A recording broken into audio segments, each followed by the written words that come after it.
welcome to the Giraffe Social Media Podcast. It's what social media managers are talking about. I'm Chloe Belchamber, and on today's episode, I'm direct messaging London fashion photographer Mollie.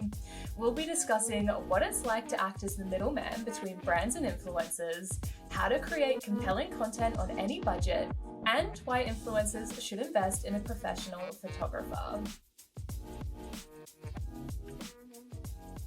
But first, let me introduce you to today's guest. Welcome to the podcast, Mollie. Hi, thank you for having me. Of course. Where are you joining us from today? So I'm sat at home in a minute in my own little studio. But I've just got in from a long day of shooting in the rain, which wasn't ideal. But yeah, I'm in the dry now, so it's all good. Finally dry. We love a girl on the go. Yeah, you could say that, definitely. Right, well, I'm sure you're aware that we like to kick off every episode with a round of quick fire questions. Yep. So you ready to answer some questions today? Yeah, this feels pressure, quick fire. I'm scared, but yeah, definitely. Let's go. All right, well, question number one, London Fashion Week or Paris Fashion Week? Oh, London Fashion Week. Got to keep it at home. Mm-hmm, definitely. Editorial shoots or street style shoots? I'm going to say editorial. They're more fun, right? Definitely, yeah. Lightroom or ViscoCam? Oh, Lightroom always. I preach this all the time. When I talk to influencers about editing their photos, or if they look over my shoulder and I've got Lightroom up and they're like, what's that? I'm like, how have you not heard of Lightroom? Lightroom through and through, definitely. But I am a Visco user, so that also. Fair. Instagram or TikTok? I'm gonna sway to TikTok. If you asked me that a couple of months ago, I would have said Instagram, but I'm definitely a TikTok lover now. We love a TikTok convert, definitely. Coffee dates or nights out? Oh, coffee dates through and through. I'm definitely a homebody. I like to be in bed by like 10 p.m. latest. I'm exactly the same, don't worry. Shooting or editing? Shooting. I do love editing, but I love shooting a lot more. I think it's a lot more fun, and plus your editing's done obviously solo, so it's nice to be working and around people. Love that. Digital camera or Polaroids? Digital. I'm going to say digital. I love film photography and I do dip into it slightly, but I am definitely like a DSLR lover. Nicki Minaj or Cardi B? Oh, Cardi B always. Ooh. Yeah. Shoot products or shoot people? Shoot people. Again, shooting products is a lot of solo work. You can't talk to an object.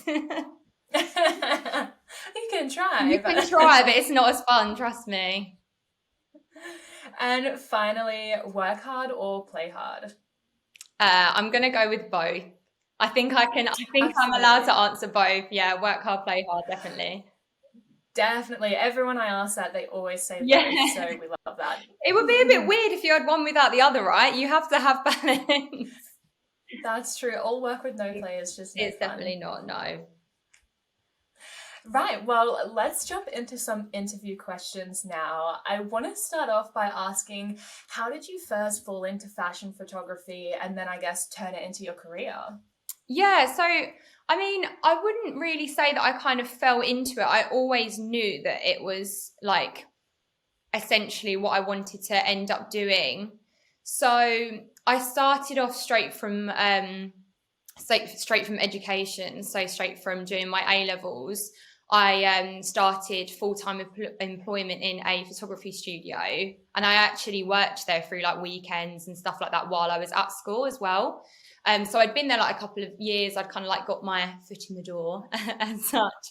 And so I started full-time there, and it was predominantly like, I guess you could say like a portrait studio. So we had like anyone and everyone come in. So We was all like newborn qualified, so I shot a lot of like babies, but then I would also go to the other end of the spectrum and do a lot of kind of like portfolio shoots for models, dancers, stuff like that. So I really kind of built my core knowledge there of like photography, editing, all the technical bits and bobs and how to kind of like process a shoot. But even through like studying photography and just throughout like my younger life, I guess I always knew like I wanted to do fashion. Like all of my schoolwork was always based around that. It was always very creative. So I think I kind of got to a point there where I was like, okay, like I know that I want to take this into like more of a fashion direction. I like how can I, you know, what are my options? How can I go about that?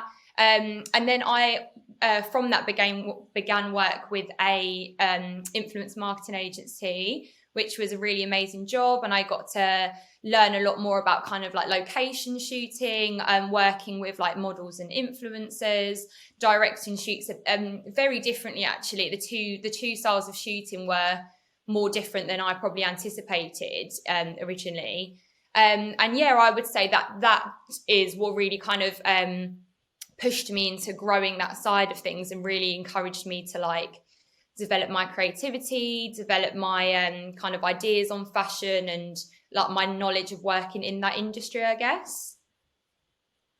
Yeah, absolutely. I mean, speaking of creativity, can you talk us through the strategic and creative process for developing your shoots or campaigns? Yeah, I mean, it really differs because so I guess if there's like a brand or influencer that approaches me, it's quite split. So there might be some that are like, look, I don't have any idea. Either they might say, this is what I want to, like, this is the product we're launching, or an influencer might say, this is my outfits. Like, can you guide me completely? Like, I want creative direction on this, which I like absolutely love having full reins on. But then there's sometimes like more so brand side, they'll approach me and be like, oh, this is the concept, this is what we want to do, we just need you to refine it, and then kind of go from there. So either way, it would be I always like to work really closely. So I like to kind of from the get-go jump on a call, like meet the client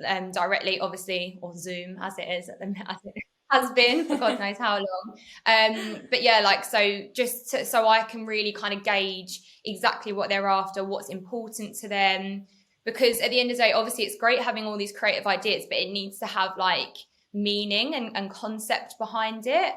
So yeah, like there's always a lot of discussion prior, and then like a massive thing for me, which sounds so simple, but is mood boards. And I've learnt like how impactful and helpful they are, like not only for me, but to be able to, you know, I can describe something to a client, or if I'm like working on a pitch for a client, it's very easy to be like, hey, I've got this idea, this sounds great. But if I'm like, look, this is what I can do, this is what I envisage for you, like visuals, it's like that's what people want. And that's, you know, if I had a brand, that's what I would want and need. Like it's very hard to picture something and develop something without the visuals there. So yeah, always mood boards involved, always a lot of like constant back and forth, like refining ideas and then always kind of meetings prior to the shoot itself, like discussing what key shots we want to get, how creative we want to be, and yeah. Yeah, I love that. I think it's funny that you mentioned mood boards, because my next question is, I know you work with a lot of influencers who in turn are kind of creating content for these brands who have briefs and things. So from your perspective, what are the kinds of things that brands are probably looking for from influencers, or that would help an influencer stand out in a brand's eyes? So I would say something that's innovative and different to what other people are doing, and obviously things like making sure that you've got like a clear product, you're you know, like shooting the product from the brand in like an appropriate setting as well. Like I think that's something that kind of that can get easily forgotten as well. But yeah, like I don't know, you must notice as well, there does definitely seem to be like trends of I guess like how people shoot the content, and for example like locations. So like in my from my eyes, like 2020 and 21 was just like car parks, like multi-story car parks. Because, and obviously the reason is because we can't go anywhere. Like this year or last year more so, but carrying on into this year has been a struggle for influencers and myself included, like for locations, because you have to stick within rules, you have to be respectful. You know, we can't just rock up to people's front gardens on what's the area, the colourful houses, I've got a mind blank. Oh goodness. Oh, I can't think. But anyway, Most so that places used in to the be the UK. case. You would find Notting Hill. That's what I was thinking of. Notting Hill. You would just go That's rock fun. up. We'd be like, yeah, we'll find a location. We'll work with it. It was quite fun to be innovative, but now you've really got to work at it. And yeah, I think it kind of gets to a point where, you know, I get to I'm sure other people do and brands do. I get to a stage where I think I've seen this same shot about a million times, like, and on that as well, their whole feed, like the brand's feed, if they're reposting these influencers' work, which they very much should do, their whole feed's going to start to look the same. So I always really encourage to do something different, like do it out the box. Like, yes, it might be kind of strange at first, but I guarantee when people first started shooting in multi-story car parks, there was someone that was like, that don't look nice. And now it's like a go-to. It's like, right, it's raining, let's just go there. So yeah, I'd always encourage doing something different, and obviously, like brand products, making sure that's like perfect in the shots. Yeah, I think that's such a good point that you bring up, is that, you know, with the trends and where you're taking these photos, like the brand's page, if they were to repost every single influencer's post, it would just Yeah, end up looking like the exact same kind of feed. yeah. So If everyone did the same thing, definitely, like you want to stand out. yeah, so I think it's good to follow trends in a way, but yeah, you absolutely want to make Yeah, sure that you're making yourself stand out as an influencer. exactly. Yeah. Hmm. Well, I guess this kind of ties in nicely. How do you source inspiration, ensure that you're creating new and high quality content? Because, you know, trends come around so often. I get it's probably quite draining for you to be constantly thinking of new ideas. Yeah. Yeah, I mean that definitely like I think draining is a good word for it. It can be like, and also like I find the nature of what I do, obviously it's completely based off creativity, and I um put myself forward as a creative. Like I think that's one big thing that I sell myself on, is that I have ideas like pouring out of my head constantly. But I think when there's pressure on it, it definitely does become a bit of a chore, and it's probably not as easy. You know, if you're not doing stuff for work, it definitely feels like it can flow a lot freer, that's for sure. But how I kind of make sure that I guess like stay on top of it as such, is any ideas that I do have, even if I'm not working for a client or a project at that time that it suits, I note it. I make all these notes. I note down props. I even start, I'll begin to buy props and stuff for that concept, because I'm like, right, I'm going to make it happen. And then, you know, I almost manifest like a brand coming to me with one in that sense. Or like, I'll be like, right, that brand would be great for this idea. Let me pitch that. Mm. So I never like let them go to waste as such. Um, and in terms of like making sure that I'm always finding like new ideas, again, like mood boards, like Pinterest is, I know it's like everyone's best friend, but it truly is. Like I've used Pinterest since I was like in school, like God knows how long. And I swear by it. It really does like help you combine ideas. And I think as well, like I find there seems to be kind of like some negative spin on taking other people's work as inspiration, but there's not. Like I absolutely love it when, obviously no one wants to copy, like no one wants to be doing carbon copies, but I love it when I get tagged in something that will be like, oh, you know, I saw you do this, I've done it, I'll put my own spin on it. I think that's amazing. And like I do that. I have favorite photographers, I have people that I say all the time, like, you really inspired me to do this. Like there's no shame in that, and that essentially is what Pinterest and mood board is. So yeah, right, I'm all for that. Yeah, absolutely. And I guess I want to touch on how we were talking about this past year or so, like influencers especially have had to adapt in how they're taking their content. And I think a good show of that is the do-it-yourself kind of mantra that people have brought on, whether that Yeah. be influencers shooting with like self-timer and a tripod, or brands giving product photography a go for themselves. But I guess, how can influencers or brands benefit from working with a professional photographer as opposed to doing it themselves? So I would say, obviously, like, the quality of content is just, it's always going to be higher. And I actually myself do a lot of like kind of self-portrait shooting as well. And I'm a photographer, and I know how hard it is trying to do anything yourself. You know, like, I'll shoot a whole look, and then I'll look at the back of the camera and realize that it's cropped in too far or whatever, and I've got to do it again. Like, it's so much more time consuming. It's just a lot more difficult. So I think it's, it's definitely easier. It makes the job a lot easier being able to work with a photographer, and you make sure that them little details aren't missed. I always kind of like, I always have my clients tell me like, oh, it's so nice to shoot with someone that tells me that like my hair's out of place, or like my belt's round the wrong way. They'll be like, oh, like, it's funny because I know a lot of girls, a lot of influencers that have their I always say like Insta boyfriends, so like their partners. Yeah, boyfriends will shoot for them, and like, some are great, like they really are. I think you're really lucky to have found someone that takes pictures that well.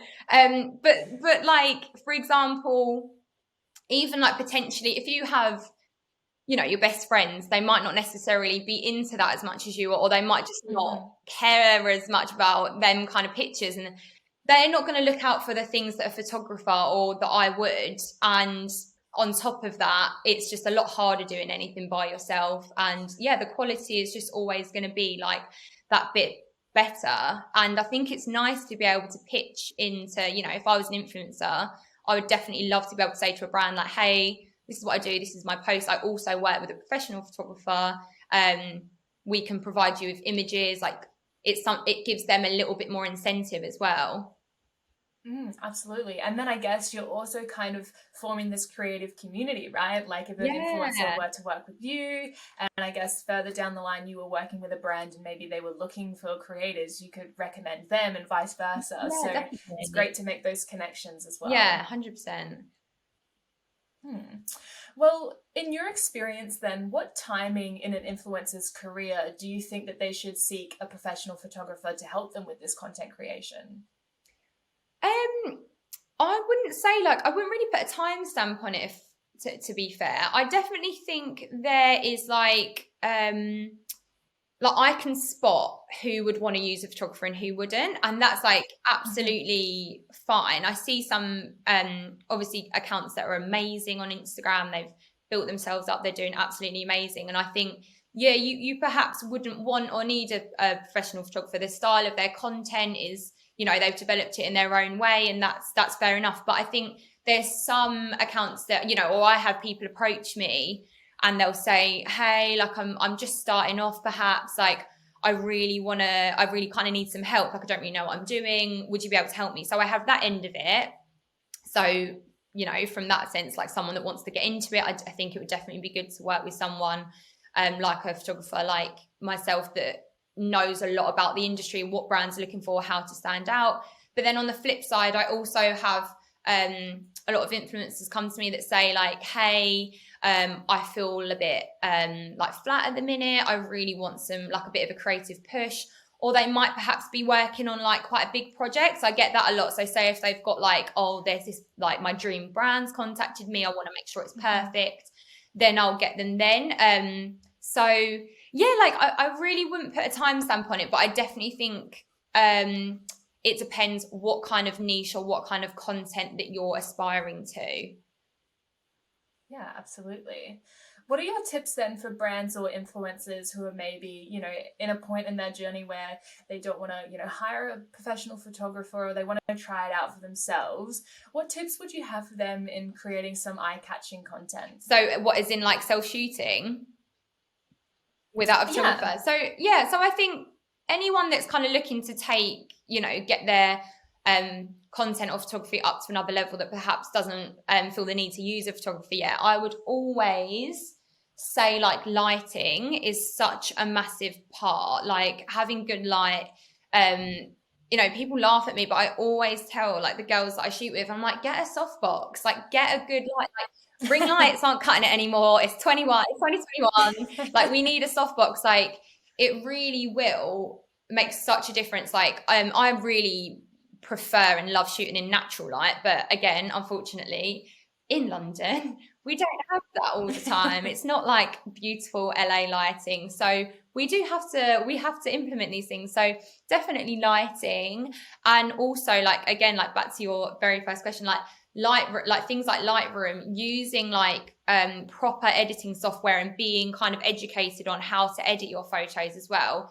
Again, I think there's like a lot of bad stigma on the internet about editing your images, and obviously I'm totally with that in the sense of, you know, it can definitely go too far with certain apps.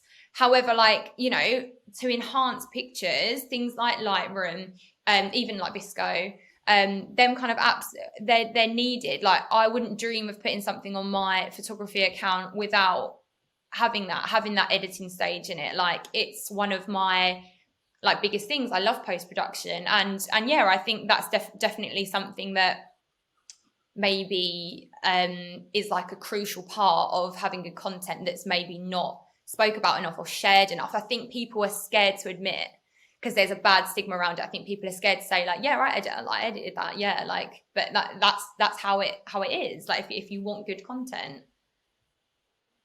Yeah, absolutely. I mean, like for brands who are maybe a little bit scared going, oh, I've got no, you know, sense of eye. I Yeah. can't take like good photos. I think never underestimate the power of like Oh, post-production, you know, definitely. simply just raising the exposure a little bit can make all the Oh, difference, definitely. right? Yeah, exactly. That's the thing. I think, you know, I've had pictures given to me before where people have been like, oh, I took this and I was really rushed and now I've got no chance to take it again. And I've been like, just leave it with me, give me 5 minutes. And like I can sort it. And like it's you know, obviously Photoshop goes to like one end to another, but it is simple. Them kind of things like lighting correcting, color correcting are fairly simple to learn, definitely. Absolutely.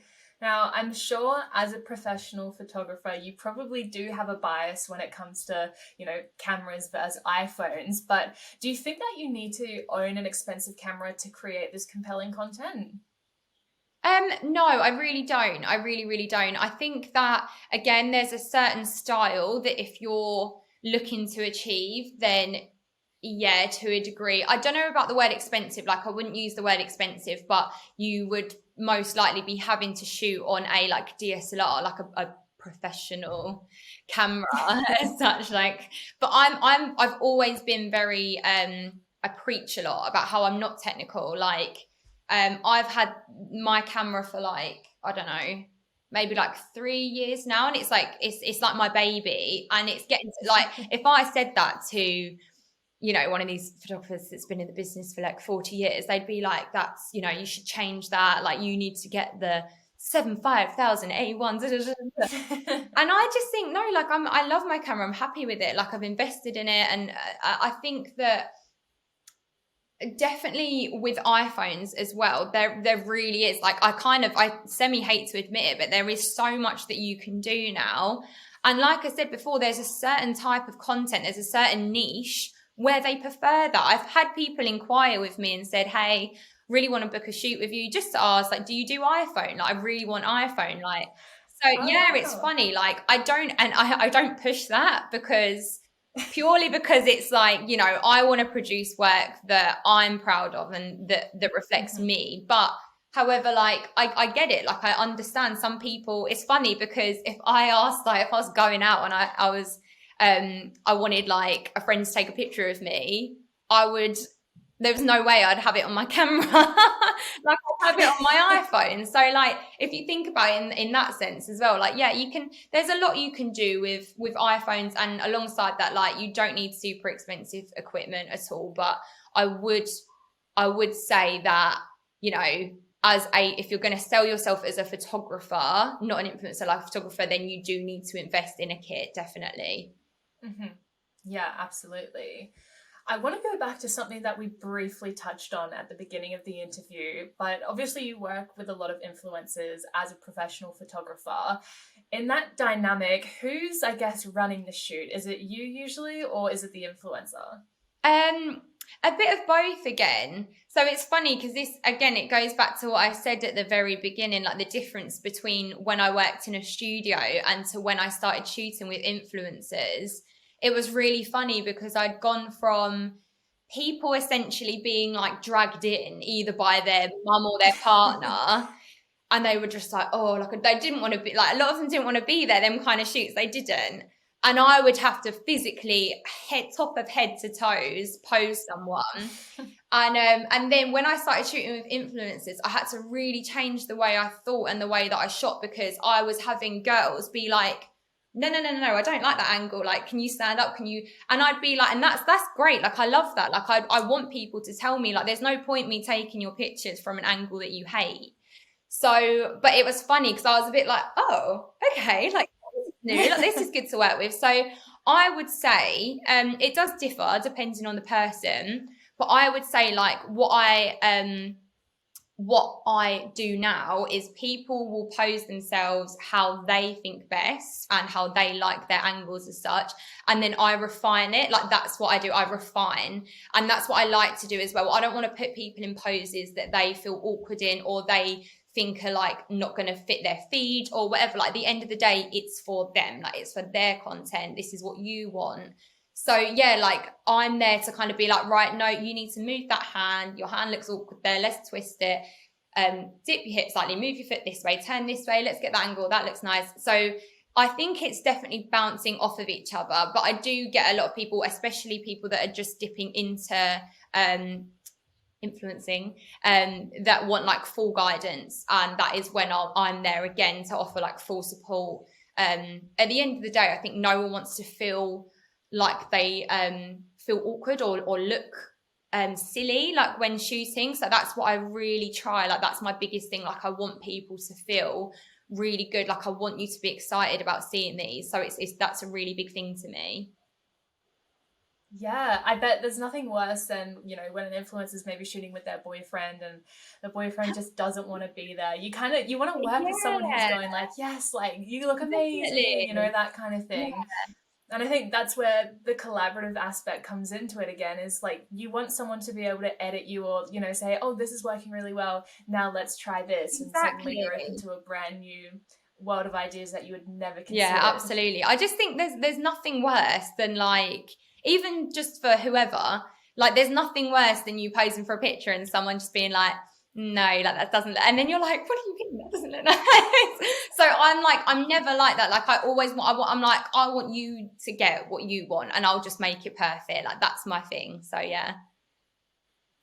Oh, I love that. And I've noticed on your Instagram, you have a lot of client testimonials where people are saying, like, the best thing about working with you is how comfortable you make your clients feel, Yeah. and, you know, how, Yeah, no, that's like yeah. a massive thing to me. That's I really kind of, that makes me really happy that people think that, because that is exactly what I set out to do.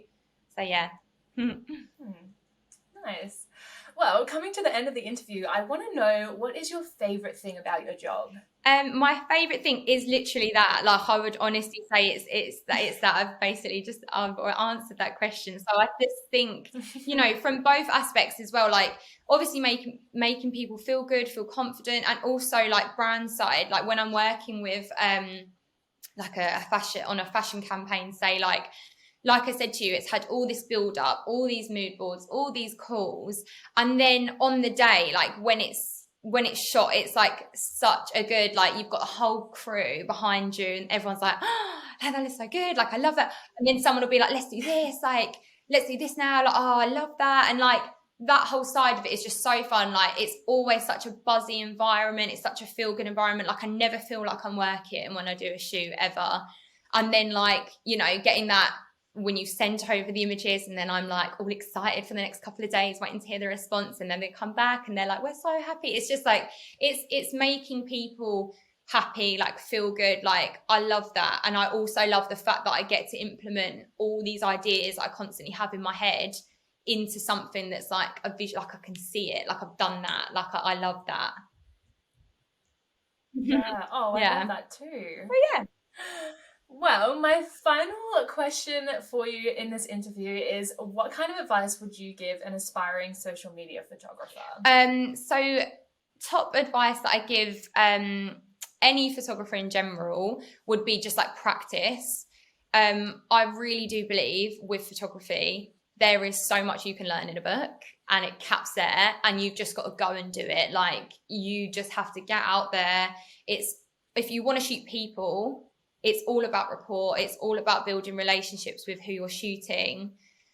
And I think if someone's like directly wants to get into doing like working with influencers and social photography, is definitely start kind of reaching out to people, like test shoot, experiment, get as much experience, and then go for it. Like, DM people. Like, if you want to test shoot with someone, DM them. Like, there's loads of people that are just looking to, they'd love, their boyfriend to take a seat and shoot with someone else. So like, I would just say go for it. Like, if you want to get more experience and perhaps your friends are getting sick of being your model, just go DM people, like network as much as possible. And yeah, like really just build experience, and don't slack on posting your work. Just get out there as much as you can, because social media is a key platform for that. Lovely. Well, that is all we've got time for today. Thank you so much for joining me, Mollie. Where can our listeners find you? So my Instagram is, I'm going to get it tongue twisted now. My Instagram is mxh.photos on every platform actually. So TikTok as well, which I'm delving into now. I'm really loving TikTok. So find me on there. We do too. We'll have to give you a follow for sure. Yeah, thank you.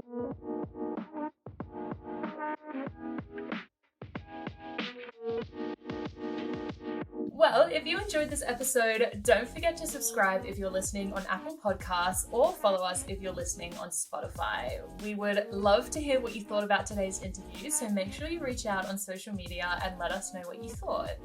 We've been Giraffe Social Media. You've been amazing. We'll see you next time.